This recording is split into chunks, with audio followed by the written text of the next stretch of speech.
Hai, nu te mai prefă. Știi și tu că vrei să fii cu mine, doar că-ți place să te prefaci. Ce zici dacă mergem singuri undeva, să stăm un pic de vorbă, ne cunoaștem un pic mai bine. Acum e momentul.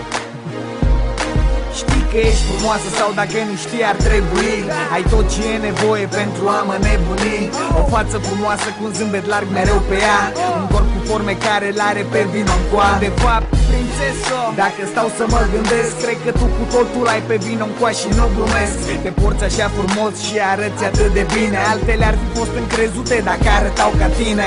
Chiar nu-mi stă-n fire să fac atâtea complimente, dar intuiția-mi spune că nu ești ca alte fete. Poate crezi că aberezi doar să te duc în dormitor, dar nu e așa, prințesă, tu chiar n-ai gândirea lor. Nu pot să-ți ofer aur și excursii în străinătate, dar pot să-ți fiu iubit, prieten, tată și frate. Pot fi orice-ți dorești atâta timp cât mă iubești. Ce zici să facem o plimbare cât timp te gândești? Ia-mă de mână și să facem o plimbare, să fii doar tu cu mine până la răsărit de soare, fără prieteni, fără timiditate, fără telefoane mobile și apeluri ratate.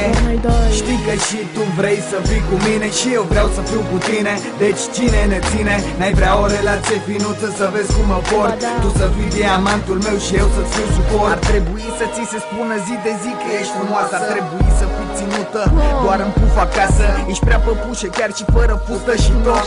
Chipul tău în inima mea și-a făcut repede loc. Înțelege că nu vreau doar o relație de o vară, că inima nu-mi bate doar cât e frumos afară. Sunt sigur că simți la fel, că mă vrei la fel de mult, doar că nu ai cum să mi-o spui de la început. Hai să o luăm ușor, că nu ne grăbește nimeni. Nu trebuie să te sărut din prima seară, e timp și mâine. Eu nu-s disperat ca alții care au vrut să te agațe. Pentru început mă mulțumesc să stai la mine în brațe. E timp pentru toate, suntem doi de acum înainte. Lăsăm sentimentele să vorbească fără cuvinte. Apropo de cuvinte, insist cu aceeași întrebare: ce-ar fi să-mi răspunzi în timp ce facem o plimbare?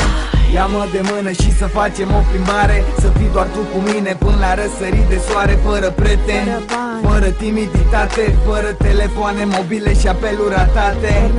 Știi că și tu vrei să fii cu mine și eu vreau să fiu cu tine, deci cine ne ține? N-ai vrea o relație finuță să vezi cum mă port? Tu să fii diamantul meu și eu să-ți fiu suport. Acum e punctul culminant, am de gând să spun toate lucrurile ce nu le știai până acum.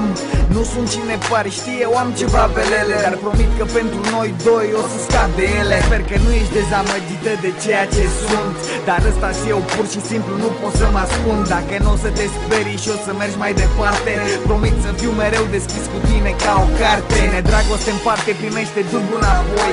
Ce-ai zice să începem prin a împărți-o și noi? Nu cred că ai de pierdut, eventual de câștigat, și în plus o să fim și împăcați că am încercat.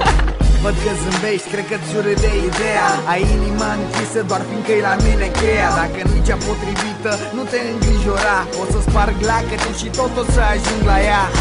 Ia-mă de mână și să facem o plimbare, să fii doar tu cu mine până la răsărit de soare, fără prieteni, fără timiditate, fără telefoane mobile și apeluri ratate.